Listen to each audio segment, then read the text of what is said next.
And I believe we've started. So thank you. Hi guys. Again, my name is Simone Lee. I graduated from Penn State University in 2017 of December, and then I have played professional volleyball ever since. So I've been playing for about three seasons really, and I know that today we want to talk about being different and being okay with that. And I thought the most applicable and relevant topic to choose is to begin with my professional career. Being different in your hometown and being different in a foreign country are much more similar than you think. There's new things everywhere. There's new languages to learn. There's new cultures to absorb. And I felt for a long time that I was too far out of it. I felt so almost ostracized, if you will. And I mean, even going back to high school, I felt like I was different. I mean, I identify as a Black woman and I know who I am. I've known who I am for a very long time, but it wasn't always like this.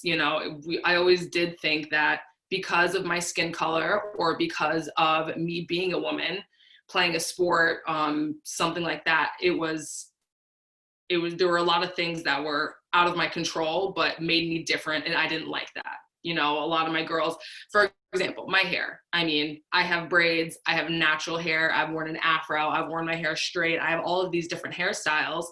And in high school, I just remember like asking my mom, like, why doesn't my hair go straight like my friends? Or why don't I wear the same clothes? Or why is my butt bigger than my friends? Just asking things that make you different and asking things that I didn't understand made me unique. And it took me a while to understand and to revel in the fact that what makes me different and makes me unique is true to who I am. Being who I am makes me the best version of Simone I can be. If I try to be like my friend, that's going to be another carbon copy, right? I want to be who I am. And I knew I was getting when I went to Penn State, I was getting a great education, I was getting great experiences, but I was still one of the only Black girls. And I used to be worried that no one looked like me because I couldn't see myself in a higher role. So at Penn State, one of the reasons I went there is because prior to me committing, there were a lot of Black athletes, especially female athletes on the volleyball team, who were doing outstanding things. They were getting Player of the Year, Freshman of the Year, Big Ten All Tournament, All Team Conference, all of these amazing awards.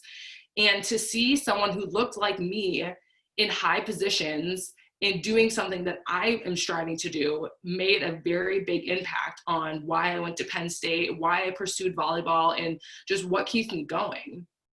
It's really important to understand that representation matters. And even though I felt othered in my high school scenario, seeing those women excel at Penn State and being different than a vast majority of the school population, the student athlete community, they were still okay with that. They were okay with blazing the trail for somebody else. And that's what I'm trying to help other people understand is when you are able to blaze a trail and be different than everyone else, and not different in a way that you're mean or you're not being accepting of people, but being different in the way you approach things, the way you talk to people, the way you just carry yourself. There are so many people who haven't had experiences with young African American women. There's so many people who haven't had experiences with young Asian American men or whatever, whoever you might be. A lot of people just haven't had those experiences, those one-on-one experiences. And to go a little off that, I mean, I remember I was in my neighborhood taking a walk the other day, and this woman came up to me. I was wearing my Japanese team sweatshirt, and it said Kurobe Aqua Fairies right across the back. And she just came up and started talking to me. And at first I could tell she was a little hesitant, but in the same breath, I carried myself just as I would with any other person. I knew that in this scenario, I was very much so different than she was. She was like a short, white, blonde woman in her like mid 60s, right? But I knew that if I just represent myself the way I know I can, that could be a positive, that could be something positive she shares with her friends. Like, oh, I met this really nice Black woman and we talked about volleyball and she's a professional athlete and all of these different things. Now she has a great story to tell her friends, right? And it's not saying that as a Black woman, I feel a responsibility to represent my race. That's definitely not what I'm saying. But what I am saying is I get the opportunity to celebrate my uniqueness and share that with others.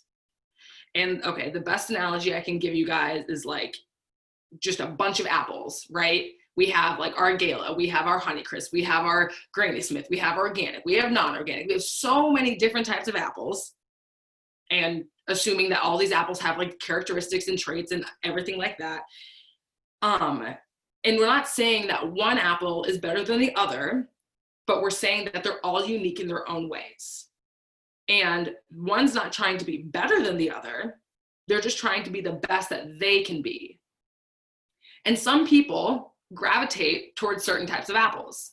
Like I know myself, I'm a Gala girl till I die. Love a good Gala apple, but a Red Delicious, I won't go near it. But that doesn't mean the Red Delicious is bad, because that means that someone else is gonna like the Red Delicious even more, right? And so these apples, they know their uniqueness and they know their worth doesn't come from everyone liking them.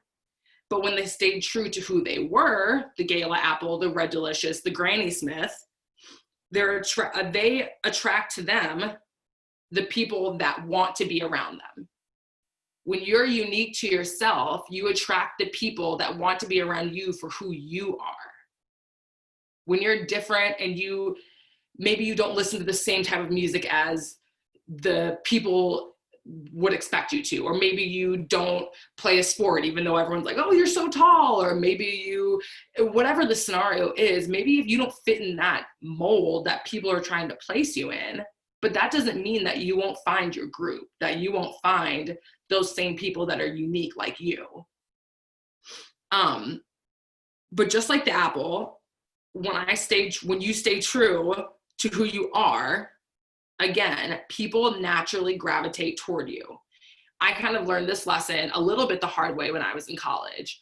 I was having a hard time understanding that I could be uniquely myself and still have a good relationship with my teammates and still have a good relationship with people who are more like me. So I love listening to folk music. I love like macrame and arts and crafts, like all of these things that aren't like typically what black women like to do.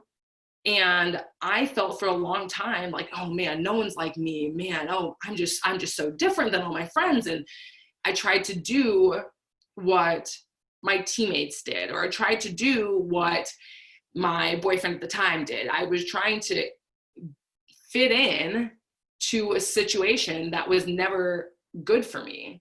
It ended up turning me into someone I didn't like. I was changing my eating habits. I was changing the way I spoke with my parents, the way I spoke with my friends. I was changing the way I even dressed. But once I learned to be okay with being different and understanding that my teammates, we're going to be together for the next 4 years. So whether or not they like me, they're going to have to accept me eventually, right? And they learn to accept me for who I am, and I learned to accept them for who they are. And there was no judgment passed between us, but it was an understanding that, hey, maybe Simone doesn't want to go out this weekend. That's fine. Let's go to an apple orchard instead. Or maybe let's go to do something that we all can enjoy, but makes us all feel comfortable and all feel like we're enjoying each other's company. And understanding that I could still be friends with a lot of people, but that doesn't mean that takes away from my own uniqueness in who I am. And once I learned that, I learned how important it was to find those people that really kind of get you, right? When we're around all these different forces in our life. Like it's the people, it's our parents, it's our friend group, it's our school, it's our team, it's whatever. We're around all these different people that are kind of trying to help mold us to be who we are or who they are sometimes, right? We understand that we as in like you yourself have a responsibility to stay true to who you are. And being okay with being different is something to be celebrated. It's nothing to be ashamed of, nothing to be fearful of. When we accept who we truly are, we can grow even more and we can grow faster because there's no time, when we know who we are, there's no time to backtrack. We know who we are and we're moving forward 100% of the time. When we start to doubt ourselves, when we start to think, oh, I don't really like this, but the most popular person in school likes this, so maybe I'll try it. Or, yeah, you know, this isn't really the crowd that I want to hang out with, but they said I'd be cool if I hung out with them and I did the things that they did, right, wrong, or otherwise. If it's not who you are, it's not what you should be doing. And again, celebrating that uniqueness, celebrating who you are as a different person, you'll find your people. I found my people. I'm 23 years old and I found my people sophomore year of college. Sooner than that, I still talk to so many friends from high school who are like me. I still talk to so many people from college who are like me. And I still have connections, broader connections, but I just know those people that I can call on, those people that I can rely on 100% of the time are those who know me and know the real me, who know how different I am, but celebrate that uniqueness with me, and I can do the same with them. Pausing there, does anybody have any questions up to this point for Simone? If you maybe didn't feel like you could ask her, she was on such a roll that you didn't want to break her stride. I have a question. So I'm James Ray. I'm from Verona, and so you're talking about like how you're gonna find your people like in college and later, but how and this is a tough question. How do you find yourself first before like you find the people that relate to you? That's a really good question. Thank you for asking that. It's an ongoing process, really and truly. It's never one thing that's kind of set in stone. You don't read a self-help book and it's like, this is who you are, right? It takes way longer than that. I think the first thing that you can do to try to find yourself is to just take a moment to yourself. I think a lot of times we get caught up with school, we get caught up with work or friends and all of those things. We don't really take the time to take care of ourselves. And I'm like a big self-care girl, like self-care, hashtag self-care Sunday, that's me. And that's what I think has helped me understand who I am. I take the time to do some research, and my research, I'm very serious, is like beauty journals on Instagram or on the internet, or I love to public speak. And so what I try to do is watch other people public speak or listen to NPR or do things that, again, I enjoy. And with finding yourself, it's not always going to be something that you can just pinpoint. I think that when you're finding yourself, and I keep a journal, this is it right here. I keep a journal with me at all times. I have this one, I have a little baby one too. And maybe just take some time, like write down the things that you're super interested in. And not like, I like to watch sports on TV, but like, I like football and I like this person, or I like watching ESPN and I like this commentator, or I like whatever it might be, but really try to hone in and be as specific as possible to what you enjoy. And find what you like, and then also write a list of what you don't really like, and not in a sense of like, I hate when people chew with their mouths open. No, when I say like, find things that you don't like, try to pinpoint like, hey, you know what? My friends and I did this one time and they had a great time, but I wasn't really feeling it. Like for me, it's like amusement parks. And I know that sounds silly, but like anytime I get invited to an amusement park, I will not go because that's just not who I am. I'm terrified of heights. I can't go on a ladder. I won't do it. So I wrote that down.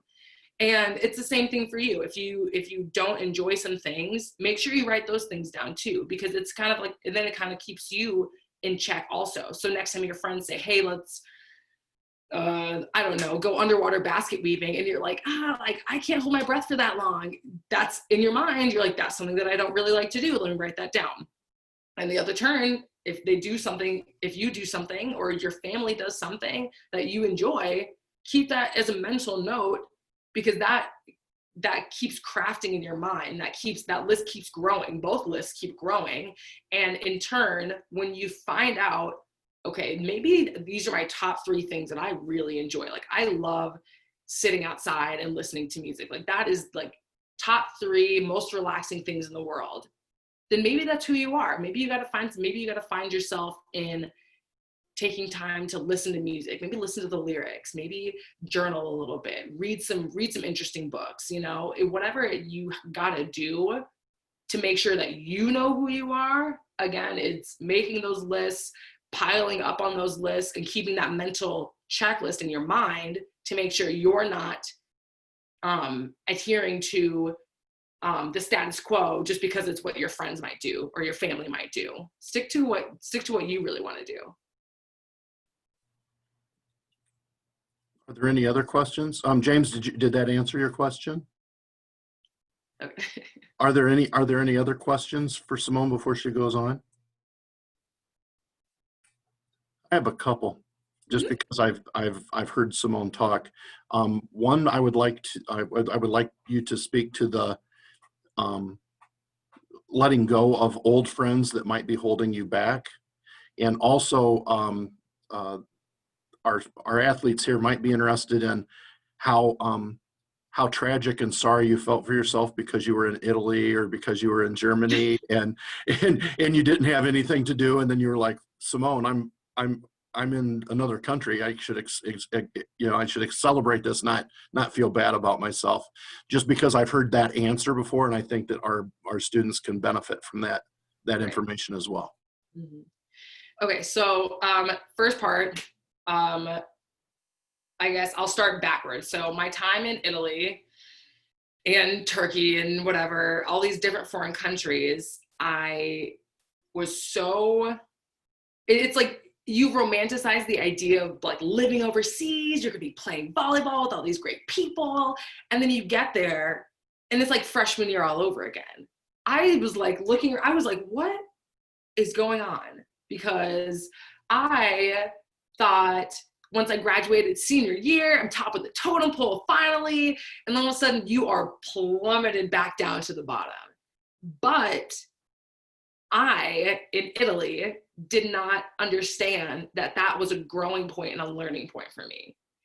When I was in Italy, I was very happy to be on this team. I didn't play a whole lot, and I was like, oh, this is great. I love it here. But at the same token, I was like, I am the youngest by 3 to 5 years on my team. I don't speak Italian, like not a lick. I'm pretty close to Spanish, but that's about it. It's much faster than college volleyball. I mean, when I say college to professional, it's like high school, college, professional. Like professional, my hand is like out of here. So many different things were going on, and I was feeling sorry for myself. I was throwing a pity party. I mean, balloon streamers, the whole 9 yards. I was throwing a pity party. And it got to a point where I was just like, should I even be playing this sport? Am I good enough to do this? What's going on here? I had more free time, which I didn't know what to do with because I was sucked into Instagram, and I hate to be that person, but you guys, Instagram will be there. I promise you. Get off your phone. Okay. But yeah, I was sucked into my phone. I was like I watched so many shows on Netflix. I can't even tell you what I watched or what they were about, but I watched them. I was doing so many things that were not productive to my own life and to help me grow as a person. And then for me to be in a situation where I had to grow because I had no other option, I wasn't taking that opportunity. But taking that opportunity toward the latter half of my season in Italy, and then when I was in Turkey, now in Japan, and then Germany, and I'll be back to Japan again, taking the opportunity to learn about myself has made me not only a better person, but a better player. I'm understanding that taking care of myself mentally and physically are two very similar things. I'm getting more sleep now. I'm eating better. I'm reading more. I'm, again, making those mental checklists about who I want to be as a person. I'm researching more as to what I'm going to do after volleyball. I'm talking to more friends. I'm reaching out. All of these things that are going to help me grow and help me be a better version of Simone, I'm doing now. And I can tell you guys, it's night and day. Like night and frickin' day, you guys. It's crazy to really think about where I was going into my Italian season, feeling really sorry for myself that I wasn't up to caliber with all the other players that I was playing with, right? I was the youngest. I had just started, and no one expected me to be any sort of good, but I expected myself to be good. And that pressure to perform really did get to me. And because I didn't know myself and didn't know and understand that it's okay to extend myself that grace and extend myself that ability to make mistakes, especially in a new environment, I started to feel really poorly. But I have talked to sports psychologists, I have talked to therapists, I have talked to my parents, my friends, all of these different people in my life who have helped me overcome the notion that I have to be perfect all the time, that I have to be good all the time, right? You don't. It's a matter of you taking the time and you taking taking everything with a grain of salt. Your coach gives you one instruction, and it's not them saying that you're bad. They're saying, hey, I know you can do this a little better, right? The best piece of advice I think I've ever gotten when it comes to talking to yourself, like self-talk, is talk to yourself as you would like a 9 or 10-year-old, or in some cases like 14, 15-year-old that you're coaching, right?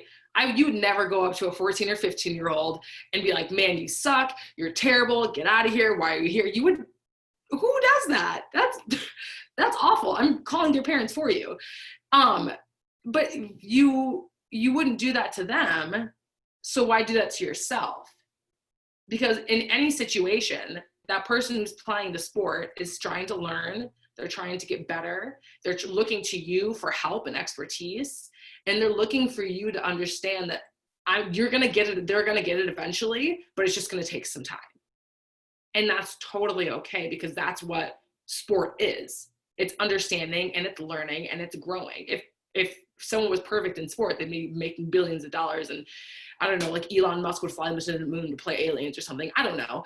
But you know what I'm saying? It's like you're not expected to be perfect, and no one's looking for you to be perfect. But again, knowing who you are and understanding that you can extend yourself that grace and extend yourself that ability to be not good right now, but get better every day, because that's what it's about. You don't want to think, I have to do 100 things today, and if I don't get them all done today, I'm a failure. No, I have 100 things to do. I'm going to get one done today. Maybe I'll get 2 done tomorrow. Maybe one other thing the next day. Maybe I'll only get half done the day following. But hey, I'm still making steps forward. And steps forward, honestly, you guys, especially in this time of quarantine, it can mean like I'm going to wake up and make my bed every single day. For me, that was mine, because I knew that that's going to help me stay disciplined. And that's what I was working on for the entire 6 months that I've been home, is my discipline.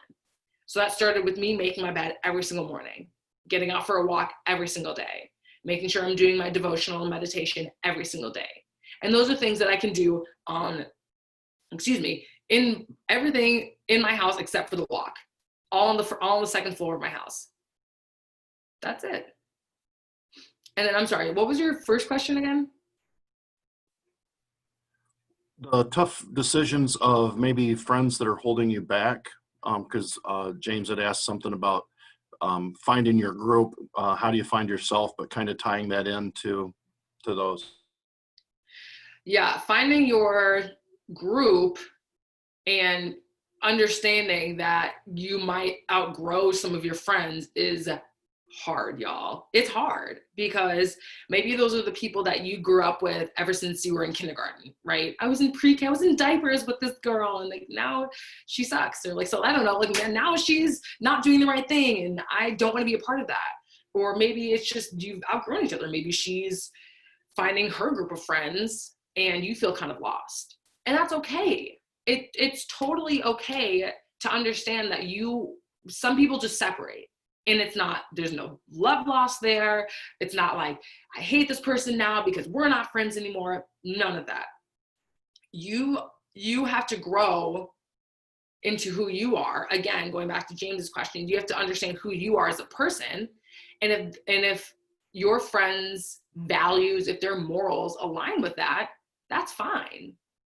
And I actually, on my Instagram, I just did like a little video segment talking about identity and understanding that a lot of times the people that are around you are either like you or they're like you'd like to be. So for me, I really do strive to surround myself with high-level athletes who have kind of made a name for themselves or made a brand for themselves. I have my friends, obviously, from college who are doing the same thing that are more in kind of where I am in life. But I really try to strive to make those connections with people who I'd like to be, because that gives me something to look up to that's very tangible, very attainable. When you look at people, it's very nice to aspire to be like LeBron James, because like who doesn't love the king? But it's even cooler when you can take like a senior at your school who you admire, who is not only crushing it on the court or the field, but also doing well in the classroom. Or maybe it's someone in one of your classes who's just like super smart and you're like, man, I really need some help in this class. Don't be afraid to reach out. Don't be afraid to find that person, because maybe you guys connect on something way different than social studies or way different than math or whatever subjects you guys are learning now, like AP trig or something like that. It's all about it's about finding you and then being okay with growing apart from your friends. And again, there's no love loss, you guys. And that's something that I really just want you all to understand, because whenever we think that there's love lost between friends, it makes us change who we are, right? It's we're thinking, oh man, like we're not friends anymore, so they must not like me because of X, Y, and Z. Let me change that. No, y'all stay the same. Y'all just grew apart, and that's okay. It's different when maybe your friends are doing something that probably isn't the best thing to be doing in the first place, and you feel like you have to separate yourselves from them at that point. And at that point, it is the mature thing to do, to be like, hey, listen, I don't like when you do this. Obviously I love you as a friend, or I like you as a friend, but I feel like we're just growing apart. And if they get mad, that's their issue. And I know that you guys have seen it on Instagram, on Twitter. It's like we're not giving the energy to people who are angry with us because you haven't done anything. You've maturely expressed your opinion to somebody who just has not provided anything for your life. And not in an opportunistic way, but in a way that's just lining up with your values, lining up with your morals. If you're thinking about, hey, I really want to get into this college, but my friends are really kind of like they're not doing the right thing, they don't really want to like talk about that, or like every time I bring it up, they kind of laugh at me or whatever. Those aren't people that you want to hang around.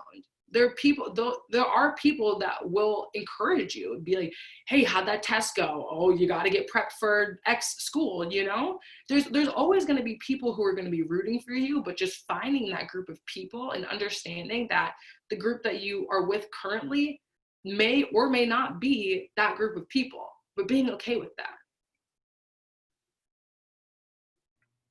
Does anybody else have any questions?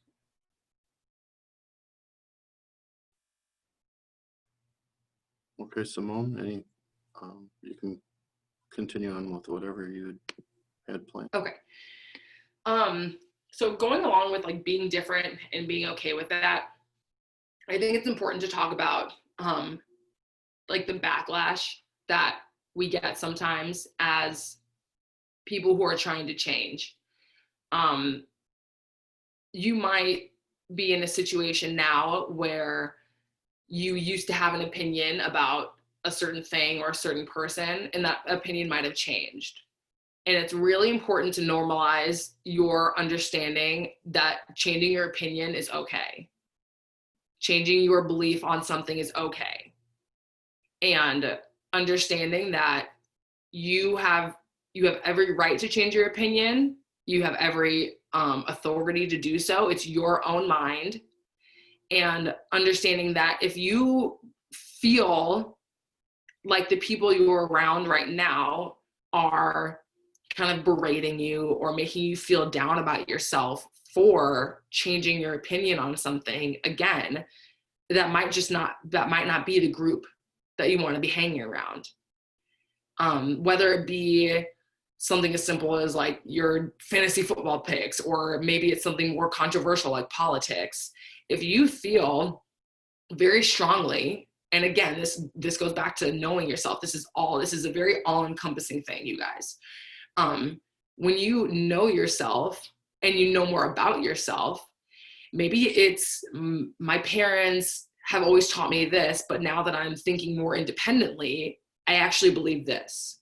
Or now that I've had time to do more research, I actually believe this. Or I've talked to more people and now my opinion has changed. And changed big or changed slightly, it changed. And normalizing that and being around people who are okay and very open-minded for you to change your opinion and for you to feel okay with changing your opinion is very big. I think that right now, especially with everything that's going on, like politically and with our climate and everything like that, there's so many like facts kind of being spewed left and right and kind of punching us right in the face.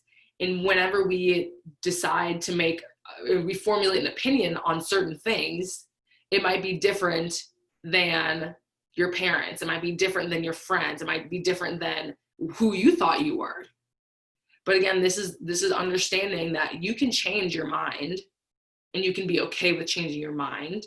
You can be different from what your friends think. And just because you think differently than your friends doesn't mean you can't be friends with them, right? We all have different opinions. My boyfriend loves olives. I hate olives. We're still together. Look at that.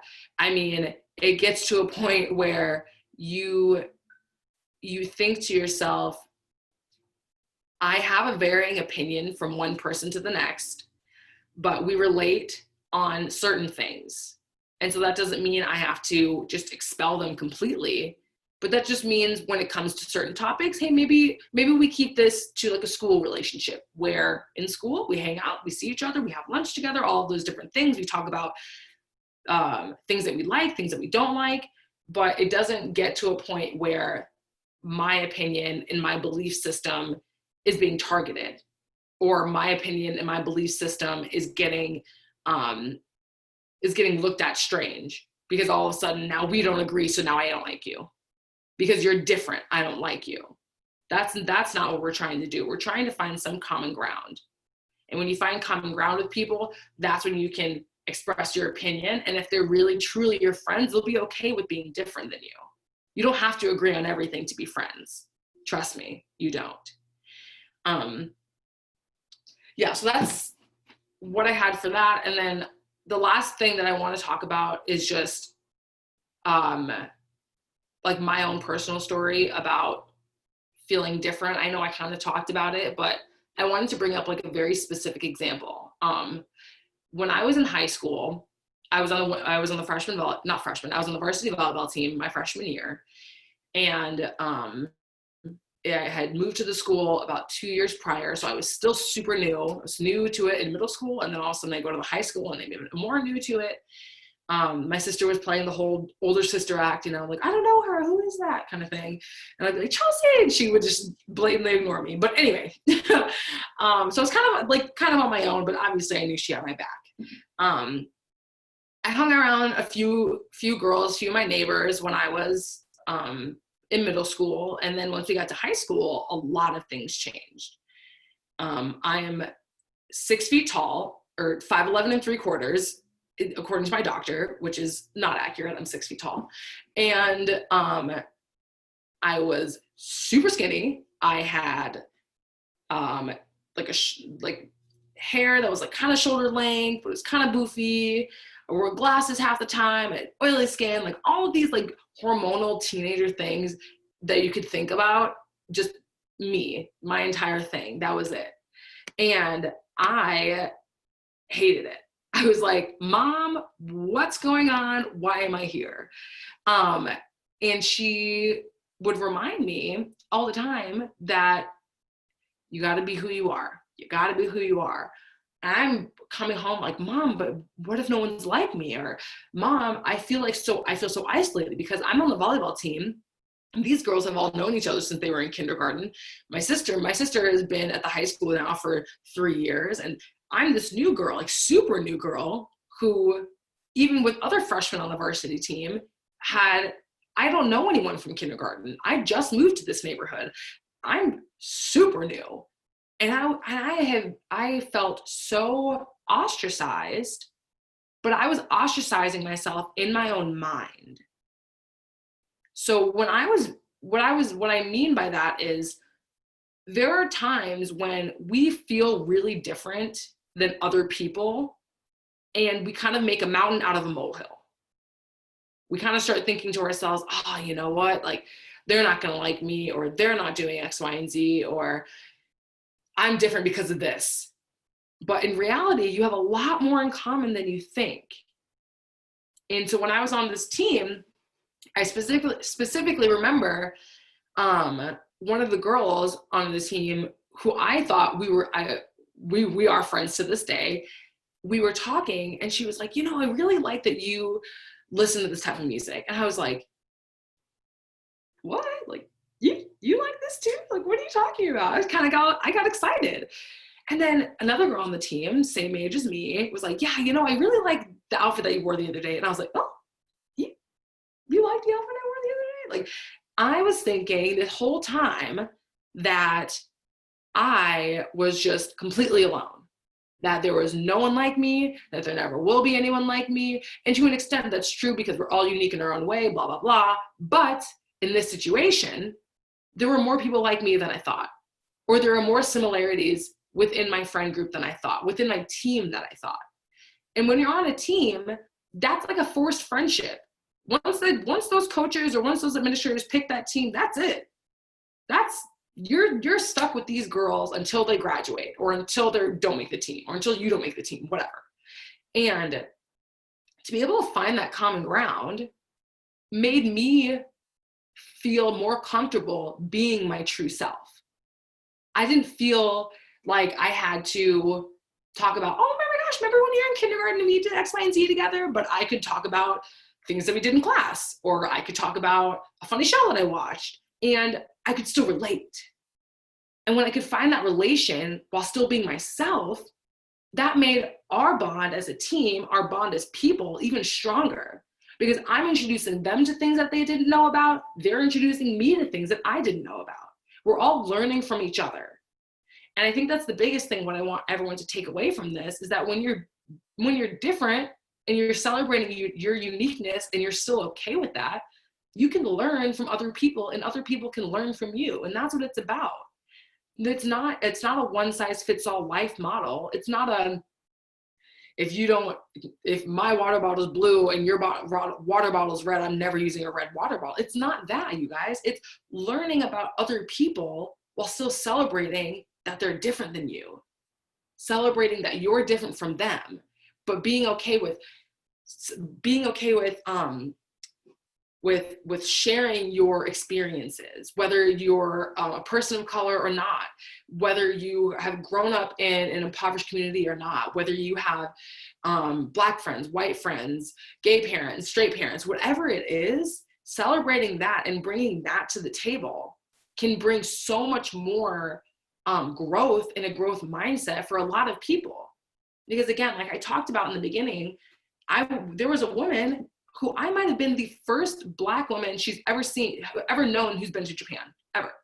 I have no idea. But I knew that if I stayed true to who I am, I'm a very smiley person, I'm super bubbly, I'm just very, I'm a social butterfly. And if I knew if I stayed true to all of those characteristics that I know about myself, I would represent myself in the best light possible.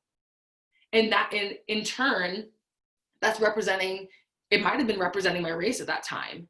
And again, not saying that that's a burden that I have to carry, but I'm saying that if you can do your due diligence and represent your race or your family in the best light possible, you got to do so, because that's what people are looking for. We're looking for positive influences and positive people coming out of each community, because we will always hear from the news negative things, whether it be like violence like against women, whether it's police brutality, whether it's riots in the street, whatever it is, you guys, we're always going to hear the negative in the news.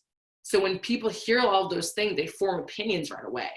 But if they get a real life experience about who you are and what you represent, what your family represents, what your school represents in some cases, they really can get a better understanding of the world around them.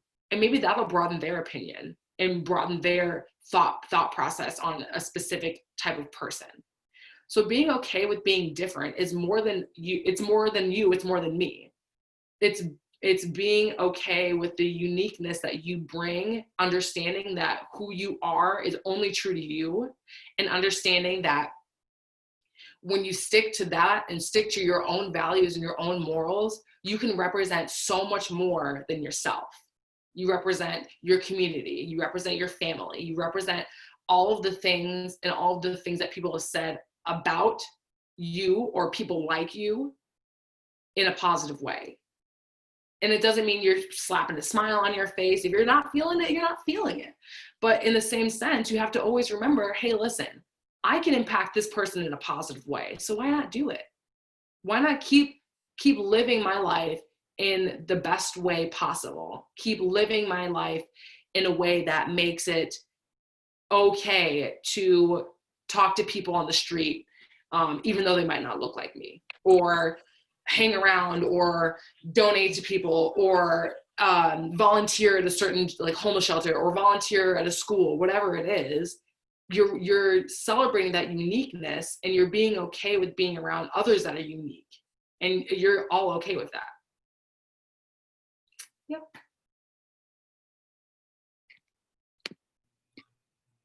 Okay, does anybody have any other questions for Simone?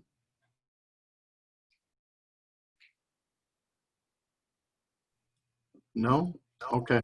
At this time, what I'd like to do is have everybody unmute themselves and thank Simone for coming.